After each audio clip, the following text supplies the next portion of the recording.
آپ کے حالات بہتر نہیں ہوں گے، نہیں ہو سکتے۔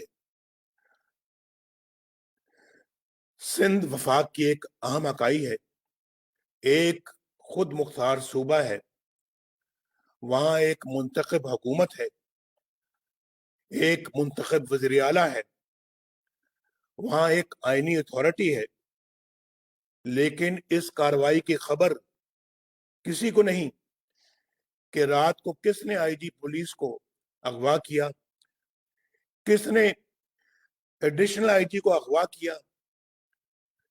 پولیس کے سربراہ اور اعلیٰ افسروں کو اٹھا کر لے جانے کی اتھارٹی کس کے پاس تھی؟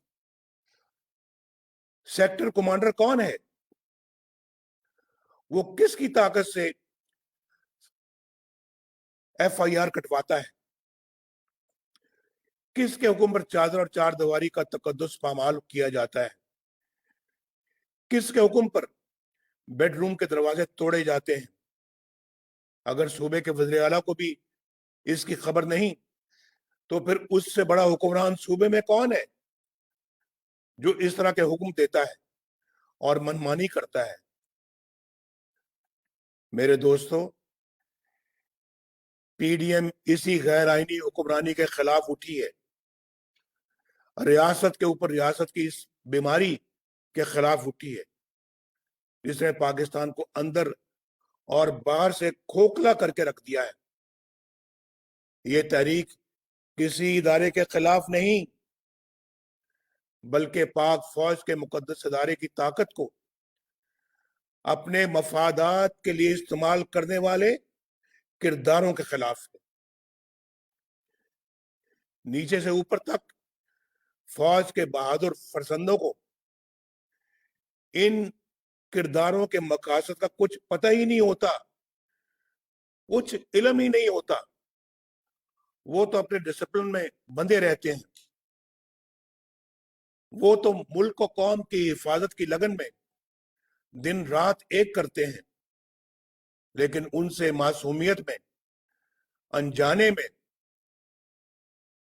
ایسے کام لیے جاتے ہیں جس کا نتیجہ قوم کو بڑے نقصانات کی شکل میں بھگتنا پڑتا ہے۔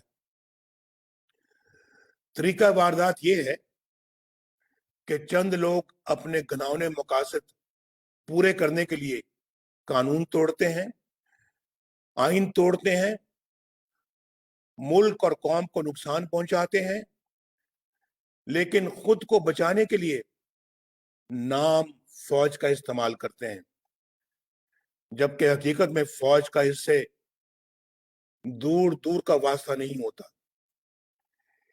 اس کے باوجود بدنامی کس کی ہوتی ہے؟ ادارے کی ہوتی ہے۔ اس لیے میں نام لے کر ایسے کرداروں کو بے نقاب کرتا ہوں تاکہ ان کی سیاہ کاریوں کا دھبا میرے ملک کے اداروں پر نہ لگے، میری فوج کی وردی پر نہ لگے۔ ہماری تاریخ کے بہت سے المیوں میں چند کردار ہی تھے جو اپنے مقاصد اور ذاتی مفاد کے لیے فوج کی بدنامی کا باعث بنے۔ کارگل میں ہمارے سینکڑوں جاں بازوں کو شہید کروانے اور دنیا بھر میں پاکستان کو رسوا کرنے کا فیصلہ فوج کا نہیں تھا، چند مفاد پرست جرنیلوں کا تھا۔ ان لوگوں نے صرف فوج کے ادارے کو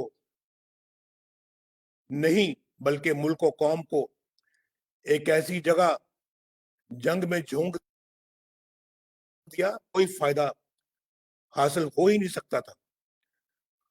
وہ لمحہ میرے لیے انتہائی تکلیف دہ تھا جب مجھے یہ پتا چلا کہ ہمارے بہادر سپاہی یہ دہائی دیتے رہے کہ ان دور افتادہ چوٹیوں پر خوراک نہیں لیکن اسلحہ تو بھجوائیں۔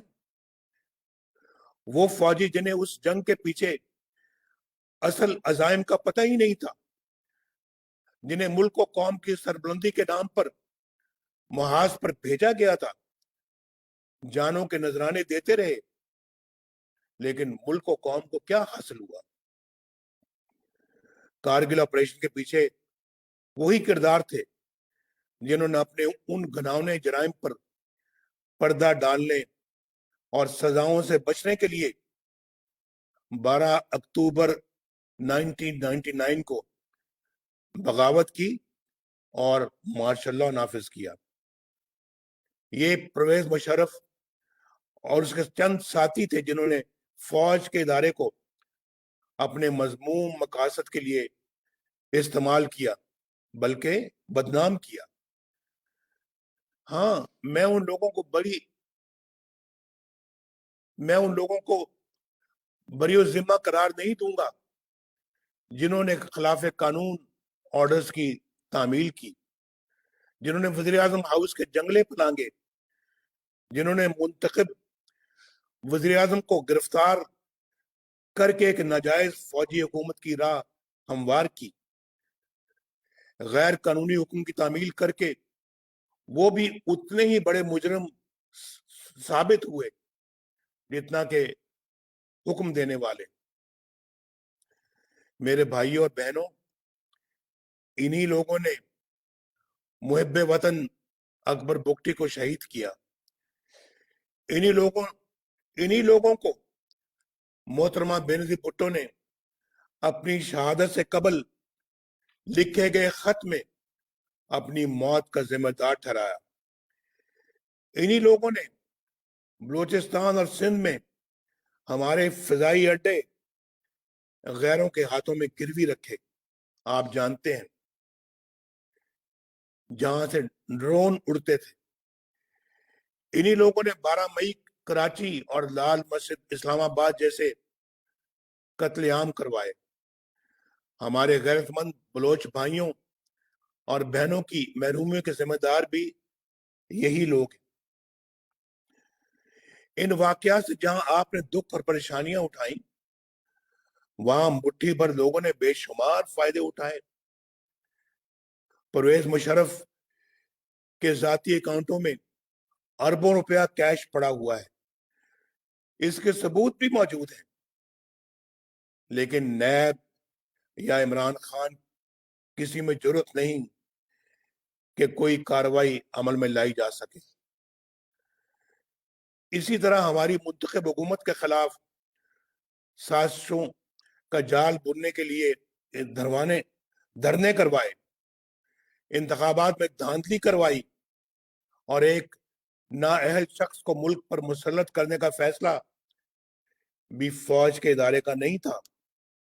یہ فیصلہ فوج کا نہیں تھا بلکہ چند کرداروں کا تھا۔ اس لیے تو میں ان کرداروں کا نام لیتا ہوں تاکہ تباہی و بربادی کے الزام کے چھینٹے میری فوج کے جوانوں اور افسروں کی وردی پر نہ پڑے۔ آج تمام سوالوں کے جواب فوج کو نہیں، جنرل قمر جاوید باجوہ کو دینے ہیں، جنرل فیض حمید کو دینے ہیں۔ جنرل باجوہ صاحب، آپ کو 2018 الیکشن میں پاکستان کی تاریخ کی سب سے بڑی دھاندلی اور عوام کے مینڈیٹ کی چوری کا حساب دینا ہے۔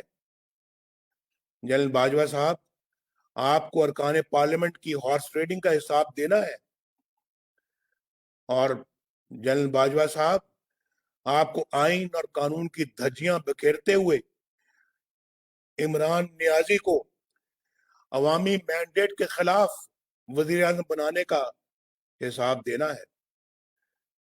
آپ کو اس حکومت کی تمام ناکامیوں کا حساب دینا ہے، اور آپ کو اس قوم کو مہنگائی، غربت اور فاقہ کشی کی طرف دھکیلنے کا بھی حساب دینا ہے۔ جنرل فیض صاحب، آپ کو جواب دینا ہے کہ آپ نے کیوں ایک حاضر سروس جج کے گھر جا کر ان پر آئین اور قانون کے خلاف فیصلہ کرنے کے لیے دباؤ ڈالا؟ کیوں آپ نے انہیں وقت سے پہلے ہی اسلام آباد ہائی کورٹ کا چیف جسٹس بنوا دینے کی پیشکش کی؟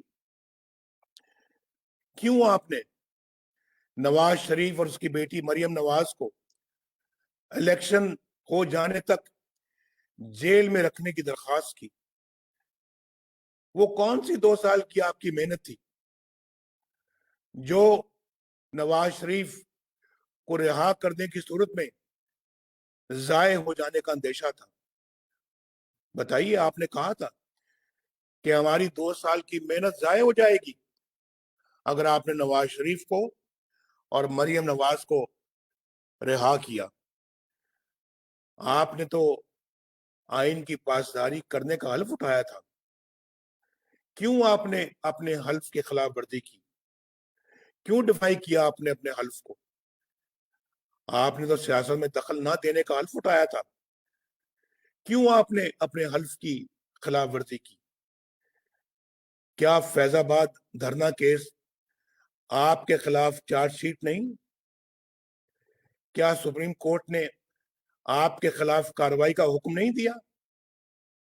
اس کے باوجود آپ کی نہ صرف بطور لیفٹیننٹ جنرل ترقی ہوئی، بلکہ آپ کو آئی ایس آئی کے سربراہ کا عظیم الشان منصب بھی عطا ہوا، جبکہ جسٹس قاضی فائز عیسیٰ کے خلاف ایک ریفرنس دائر ہوا تاکہ وہ آپ کی نظر ثانی کی درخواست سن نہ سکے۔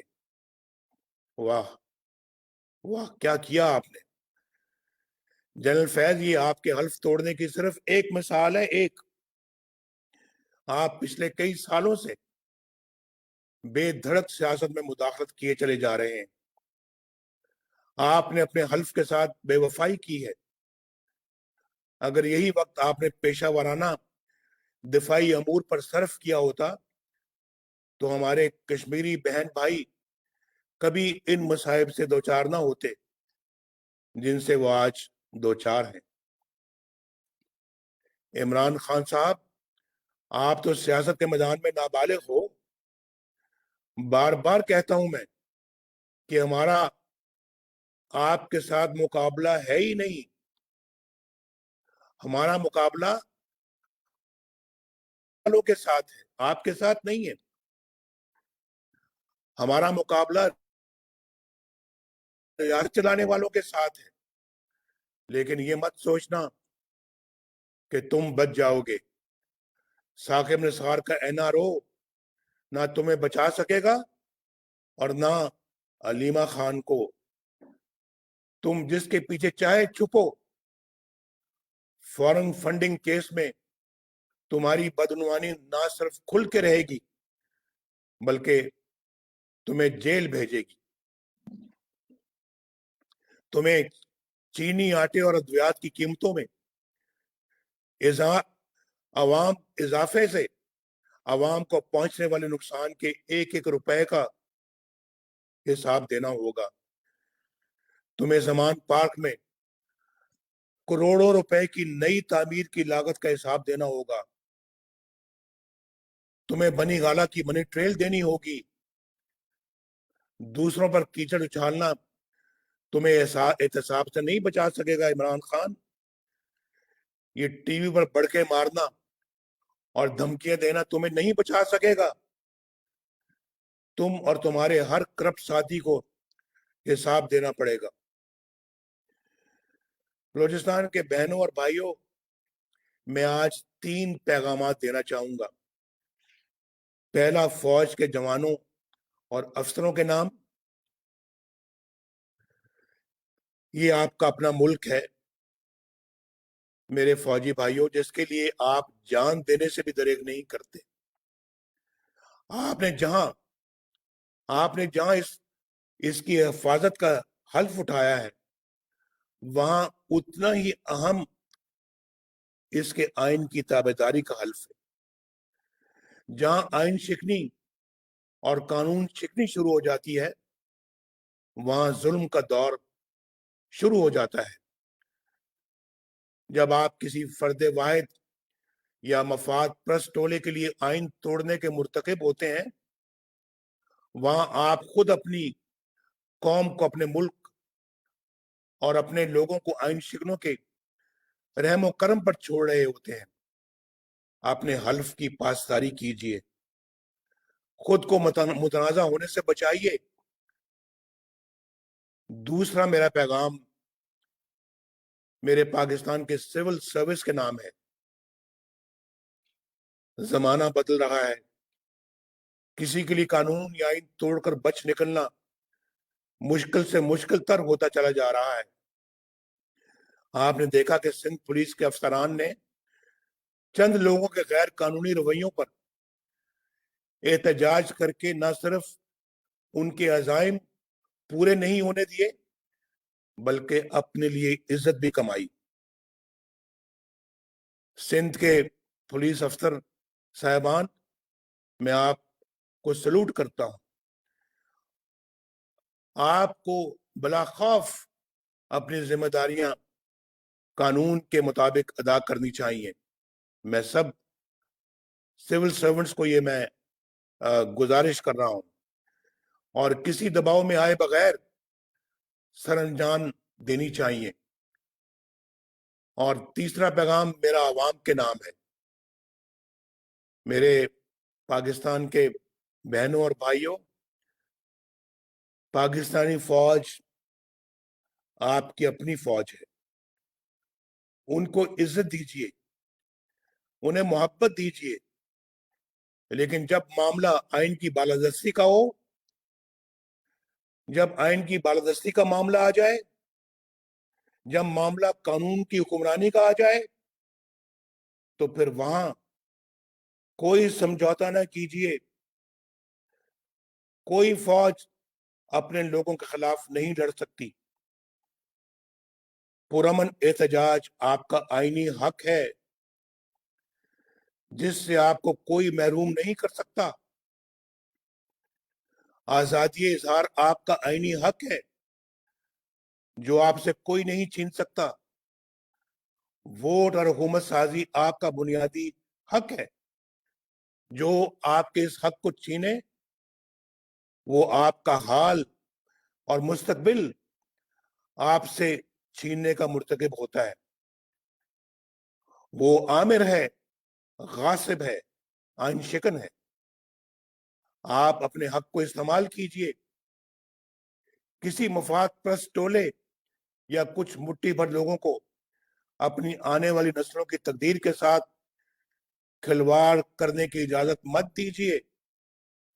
اگر آج آپ نے اپنے حقوق کو حاصل کرنے میں کامیابی حاصل کر لی تو انشاءاللہ آپ اپنے حالات سنوار لیں گے. اگر ایسا نہ کر سکے تو پھر بہانے کا کوئی فائدہ نہیں ہوگا. کوئٹہ والوں، عمران خان کی بیساکھیوں پر کھڑی حکومت کو انجام تک پہنچانے کا وقت آ گیا ہے. وقت آ گیا ہے کہ ہم ان تمام لوگوں سے جواب طلب کریں جنہوں نے آئین اور قانون کے ساتھ کھلواڑ کر کے آپ کو ان حالات سے دوچار کیا ہے. کوئٹہ والوں، سوچ کر بتاؤ، کیونکہ پورا ملک آپ کی آواز سن رہا ہے. کیا تم اس جدوجہد میں نواز شریف کا ساتھ دو گے؟ کیا تم اس جدوجہد میں پی ڈی ایم کا ساتھ دو گے؟ کیا اس جدوجہد میں ہم سب کا ساتھ دو گے؟ پاکستان زندہ باد.